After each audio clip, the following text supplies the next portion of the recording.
second video of forces in motion, we are going to talk about Newton's laws of motion. So in the late 17th century or late 1600s, Sir Isaac Newton was contemplating like how the forces acting on an object are related to an object's motion, and he published his Principia, in which he outlined his 3 laws of motion. An important note is that his laws of motion work for inertial reference frames. So when your reference frame is non-accelerating.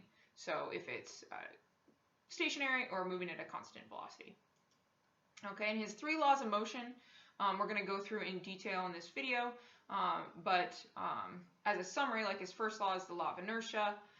Second law is related to how the acceleration of an object is proportional to the net force acting on the object and inversely proportional to the object's mass. And a lot of times we just call that F equals ma. We talk about that Newton's second law as being F equals ma. And then his third law is the law of action-reaction. Okay, so we're gonna start with a discussion of Newton's second law, not his first, just because Newton's second law is probably the most commonly used of Newton's laws. And this law states that if a net external force is exerted on an object, the object will accelerate in the direction of that net force. So the probably most common way to see the equation is F equals ma. However, kind of a more useful way, and actually the way that Newton presented the law in the first place, is that the acceleration of an object is equal to the net force acting on the object divided by the object's mass. Okay, and mass is just a measure of like how much matter an object has. The units of mass are kilograms. Okay, so if we're looking at this equation, like I just said, the object's acceleration is proportional and in the same direction of the net force and inversely proportional to the mass. Okay, so that's kind of what that shows us. Let's take a look at like a visual example of what this means. So if we have a mass or an object of mass m and apply a force F to that object, it will have some sort of acceleration. Okay, assuming that this is the net force, there's no other forces, or this is the sum of the forces acting on the object is F here. So if it has some sort of acceleration A, if we were to double that force and keep the mass the same, that acceleration would double. Okay, that's what it means that the acceleration is directly proportional to the force. Okay, if we were to go back to this original situation here, and instead of doubling the force, if we doubled the mass, that acceleration would be halved. Okay, and that's because the acceleration is inversely proportional to the mass. Okay, so if the mass goes up, the acceleration is going to go down for a given force. Okay, in this situation, we're keeping the force the same as we did originally, or the same as the original net force. Okay, so an important thing with Newton's second law, and we've done this with our descriptions and our analysis of motion in the last unit. Force and acceleration are both vectors, so it's convenient to split the forces into the components, into its x and y components, or x, y, and z components, if we have a third dimension. So often we will look at Newton's second law and use the component form. Okay, so the component form of Newton's second law is just these two equations here. If we look at just the forces acting in the x, and that will equal m times the acceleration in the x direction, and the sum of the forces in the y direction are going to equal the mass times the acceleration in the y direction. Okay, and then after we've analyzed those dimensions, and if we had a third dimension, which in this class that's kind of infrequent, but you could also split that up. If there's forces acting in a third dimension, you have the sum of the forces in the z direction are equal to the object's mass times the acceleration in the z.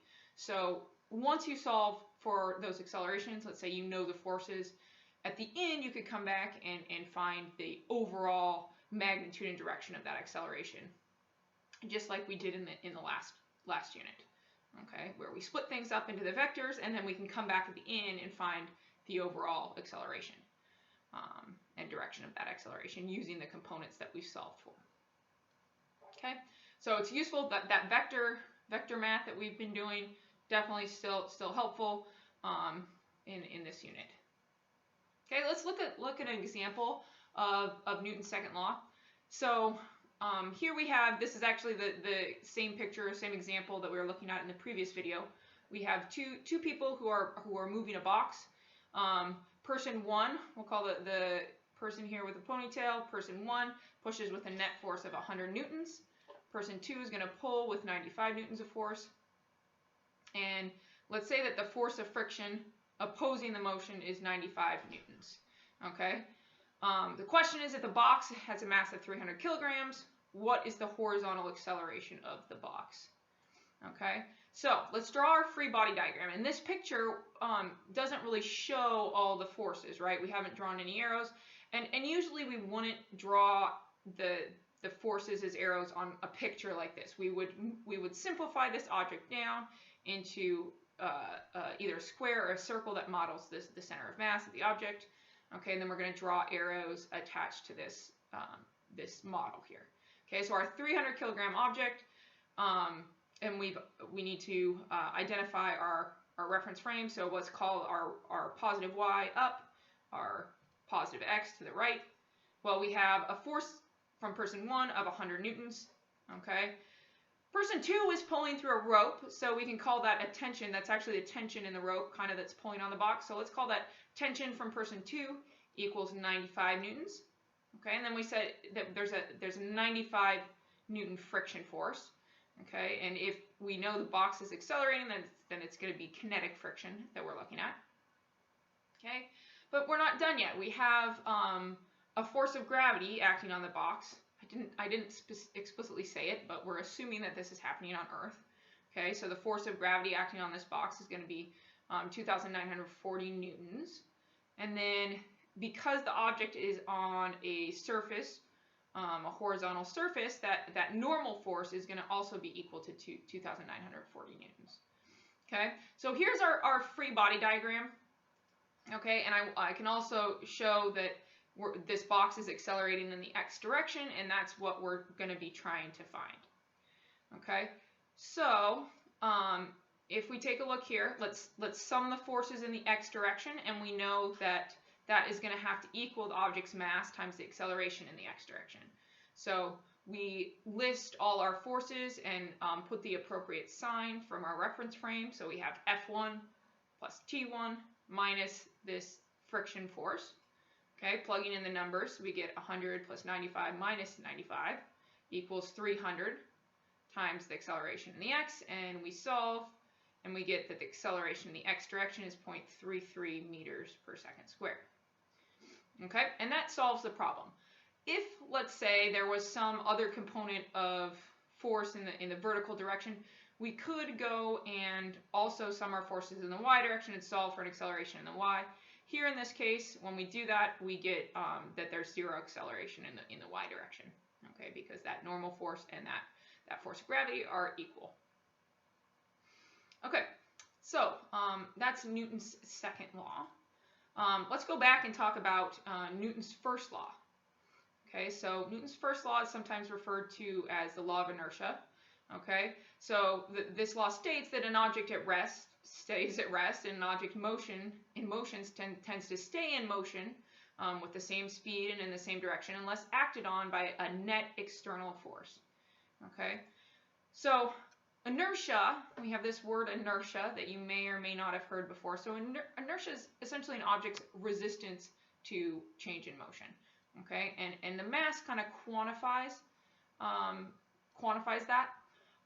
But basically, an object at rest is going to want to stay at rest, and an object in motion is going to want to stay in motion. So if we turn this into kind of a mathematical relationship, if the sum of the forces or the net forces acting on an object are zero, okay, then the acceleration is going to be zero, and the velocity is going to be constant.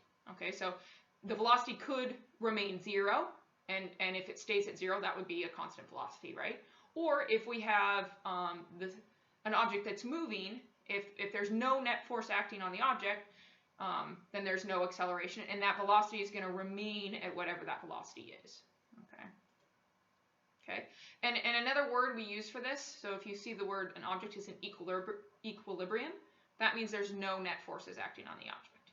Okay? So an object is in equilibrium if it's a static situation and it's not moving, and the forces all kind of cancel out, or we could also say it's in equilibrium if it's moving at a constant velocity.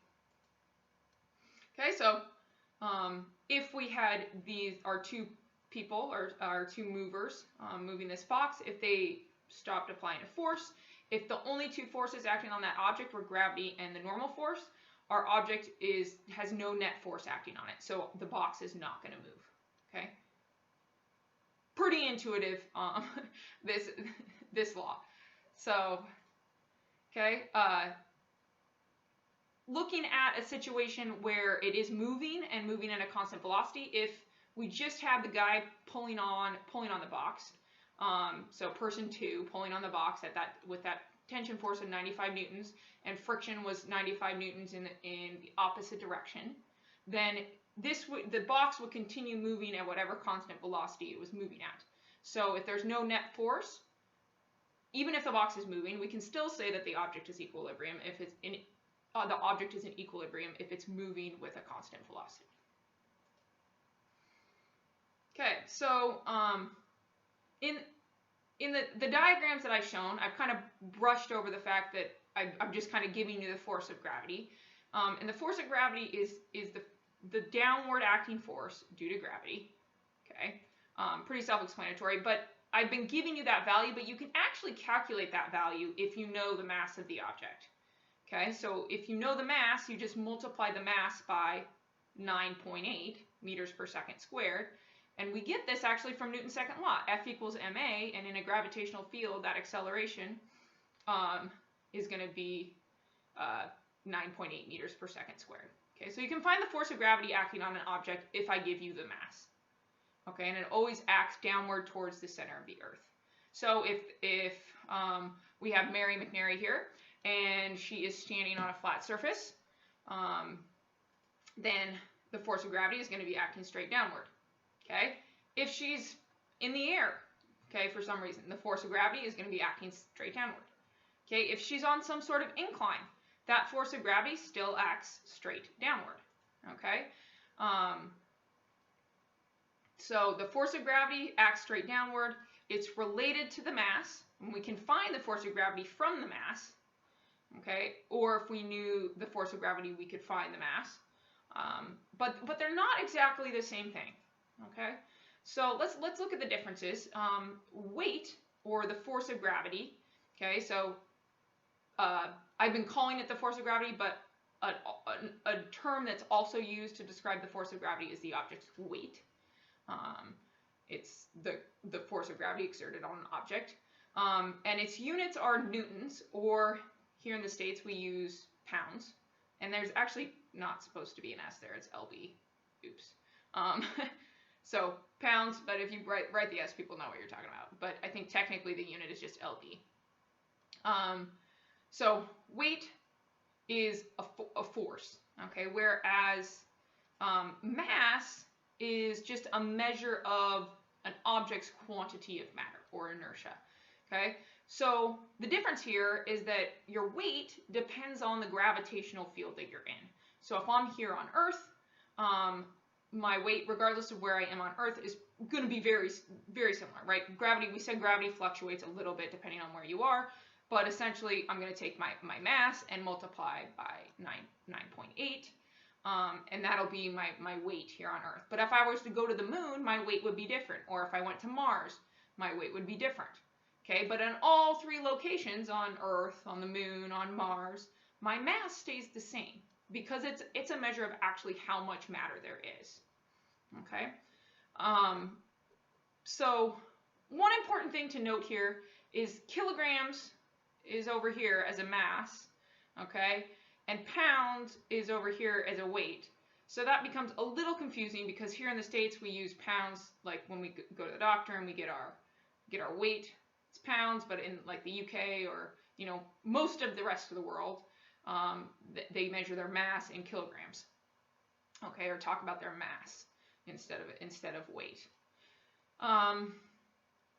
But these two things are related. So weight and mass are related by Newton's second law. by this equation that the force of gravity is going to be equal to the object's mass times g, the acceleration due to the gravitational field that the object is in. Okay, so going back to our Mary McNary, standing on a surface, floating in the air, and laying down on an incline. Okay, when an object is in contact with another surface, there's going to be a normal force acting on the object. Okay, and that normal force is a reaction force. Okay, and we'll see in Newton's third law that for every action there's an equal and opposite reaction. So the normal force is kind of because of that. So if you have something that's in contact with the surface, if the surface is horizontal and like parallel to the Earth's surface, then that normal force is going to be exerted straight back up on the object, and is going to be equal and opposite to that force of gravity. Okay, as long as the force of gravity is the only additional. Like if you were to push down on Mary McNary here, then you could increase that normal force because the force acting down on the ground is greater. Okay, but if it's just sitting there, the normal force is going to be equal and opposite to that force of gravity. Okay, when she's in the air, there's not going to be a normal force because she's not in contact with any surface. Okay, when you're on an incline here, here's where it gets a little tricky. So that normal force is going to be acting perpendicular to the contacting surface. Okay, and that's the case for any normal force. That force is going to be perpendicular to the surface of contact. So this is the surface of contact. So this normal force would be acting at 90 degrees to this surface here. Okay, so now there's a component of gravity that's also in that direction. So that normal force is going to be related to the component of gravity that's perpendicular to the surface of contact, not necessarily equal to the actual force of gravity acting on the object. Okay, because some of that force of gravity is acting down the incline. Okay, so when we're trying to figure out what the normal force is, you must actually calculate it for each situation. Okay, so you have to look at the forces acting in the y, and you can figure out the normal force from the other forces that are acting, and the orientation of that contact surface. Okay, one thing that I don't think I mentioned, so our variable that we use for normal force is f sub n, or just a uppercase n usually. Okay, so let's look at trying to figure out this normal force. So if the troll is in equilibrium, then sum of the forces equal 0. Then we model the center of mass. We know that the force of gravity is acting downward. Okay, and that's going to equal the object's mass times g, 9.8. Okay, that force normal we know is acting perpendicular to the surface contact, and if that surface is horizontal, okay, then it's going to act straight up. Okay, we identify our reference frame, and we can sum the forces in the y. We know they're equal to 0 because this is an equilibrium situation, and we can solve for that normal force. And in this case, the normal force is just going to equal m times g, or that force of gravity. Okay, because we sum them together, one is acting upward, and in our reference frame that's positive, the normal force, minus mg, which is our force of gravity, that's acting downward, so that's negative in our reference frame. That's where that minus sign comes from. So our normal force is going to equal the object's mass times little g. Okay, so we can use Newton's first law, this object isn't moving, to solve for that normal force. Okay, let's take a look. I mean, we said that second situation is there's no normal force because there's no contact surface. But if we look at this third situation where she's on an incline, this gets a little trickier. Okay, we would need to add the fact that if she's sitting here on the incline and it's in equilibrium, we know there has to be some sort of friction force holding her up on the incline. Okay, so one thing that's useful to do when you have an object on an incline is you want to split. You want to use a reference frame that is parallel and perpendicular to that inclined surface. Okay, so what you're going to want to do is, a lot of times all your other forces will be either parallel or perpendicular to that incline, but your force of gravity is always going to be pointed straight down. Okay, So let's go ahead and model this and see if we can split our force of gravity into its components that are parallel and perpendicular to the incline. Okay, so let's model making our free body diagram. We've modeled Mary's center of mass. Okay, and we can draw the incline angle there. So we add our forces just like we had over here, but kind of simplified a little bit. So we have our force of static friction if she's not moving, because we said she's in equilibrium. This will be static friction. Remember, there's a difference between kinetic and static friction. Static means not moving. Okay, this force of gravity, we're going to want to split it up into its components that are perpendicular and parallel to this incline. Okay, so we could draw a right triangle. Okay, so that angle is a right angle, and I think it's going to pop up with, so this angle right here is a right angle. Okay, so we can do some trig and try and figure out using our geometry skills that if this is theta and this is a 90-degree angle here, then this angle is theta minus 90. Okay, and this is a right angle right here, so that angle must also be theta right here. Okay, so now we have a triangle, we know the angle, and we know the hypotenuse, or we know the force of gravity, so we can actually assign a value for that component that is perpendicular to the incline. So that would be Fg cosine of theta, because it's adjacent to that angle that we know. And that this component right here is going to be Fg sine of theta, because it's opposite of that angle that we know. Okay, so now we've successfully kind of split our gravity into components that are now in this reference frame that we've established in the parallel and perpendicular direction to this angle of incline. And now we have our x and y components that we can then sum to figure out what that normal force is. Okay, so let's go ahead and set up, so Fg we know is mg, so the force of gravity is mg, so you can also make that, if you just knew the mass, now you know what the forces are. So let's go ahead and set up our Newton's first law, where the sum of the forces in the y are going to equal 0. We're looking in the y because we're trying to solve here for the normal force. So force normal, pointed in the positive y direction, minus this component of gravity here, mg cosine theta, is going to equal 0, because we know that it's an equilibrium situation, because we were told that. Okay, so if we solve for the normal force is going to equal mg cosine theta in this situation. Okay, so when you have something on an incline and force of gravity is acting, and there's just force of gravity and a normal force, your normal force is going to equal mg cosine theta. Remember, if there's more forces, like if you were pushing down on her or slightly pulling up, then that is going to change the normal force as well. Okay, because the normal force is a reaction force between those two surfaces. So it's going to be equal and opposite to the forces acting into that surface. Okay. So talking about normal forces has kind of led us to Newton's third law. And Newton's third law says that if object A exerts a force on object B, then object B is going to exert a force that is of the same magnitude but in the opposite direction. Okay, so mathematically we can say that that force of A on B equals negative of the force B on A. That negative sign just tells us about direction. It says it's equal, it's going to be equal and opposite is what that tells us.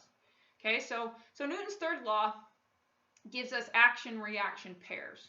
Okay, so there's a force acting on object B from object A, that object B is going to exert an equal and opposite force back on object A. Okay, so we call those action-reaction pairs.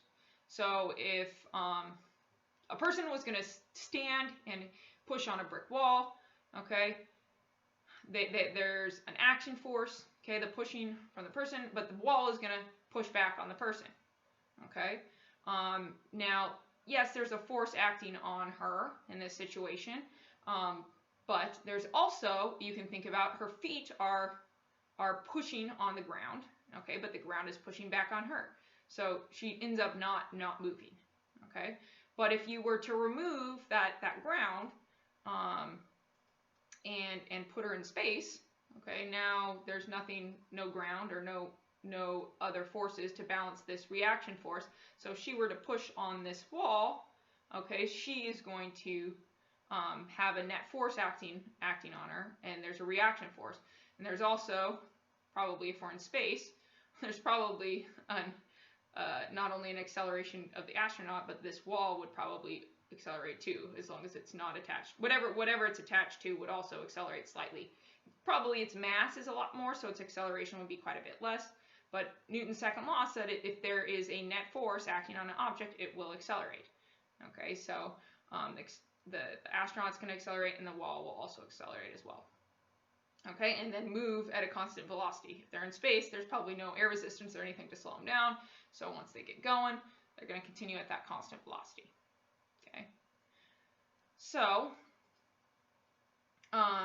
looking at Newton's third law, we can also look at action-reaction pairs kind of with a rope. So, tension forces we saw in our very first example that we said when that guy was pulling on the box with a rope, that we would call that a tension force. So ropes or wires or string, they're only going to create pulling forces. So like I can pull on this to create a force, but if I try to push on a rope, I'm not going to really apply a force, right? The rope just goes slack. Okay. So here in this picture, let's look at an example of a jet ski or a, why am I drawing a blank on whatever this is called? Water skiing? Water skiing. Jet skiing? It's not jet skiing, because that's with the jet boat thing. Water skiing. Yeah, that's what that's called, right? So we have a water skier, okay? The water skier is holding on to the tow rope, okay? And the tow rope is also connected to the boat, and that rope is taut, okay? Which means it's tight and it's not slack at all. Okay, so we have an action-reaction pair of the rope and the skier, and an action-reaction pair of the boat and the tow rope. So if the boat is producing a force, there's a force of the boat on the tow rope, there's going to be a reaction force on the rope, and then the rope is connected, so that same reaction force over here is going to pull on this end of the tow rope. Okay, is going to pull on the skier. So at both ends, the rope is pulling. Okay, so ropes just produce pulling forces. Okay, so if we have a tension in the rope, okay, a tension in the rope, there's going to be a pulling force acting on the skier that's equal to the tension of the rope, and also a pulling force. Notice it's pointed towards the rope. It's a pulling force equal to the tension in the rope on the boat. Okay, so the tension in the rope is the same everywhere, and like I showed with this example, we can't have. The rope must be taut for this to be the case, okay? And the other assumption that we're making, and this is usually a pretty safe assumption, that the weight of the rope is much less than the forces that are being exerted on its ends. But if those things are the case, then that tension force felt by that skier is going to equal the tension in the rope, which also equals the tension in the rope at the other end that's connected to the boat. Okay, so now we've gone through Newton's three laws, kind of looked at some examples as to what they mean, what the implications are, and a couple real-life examples. But let's talk about solving these types of problems using Newton's second law. We did quite a bit of work analyzing motion in the last unit, and the process is very similar with looking at Newton's second law and all three of Newton's laws, but we use Newton's second law quite a bit.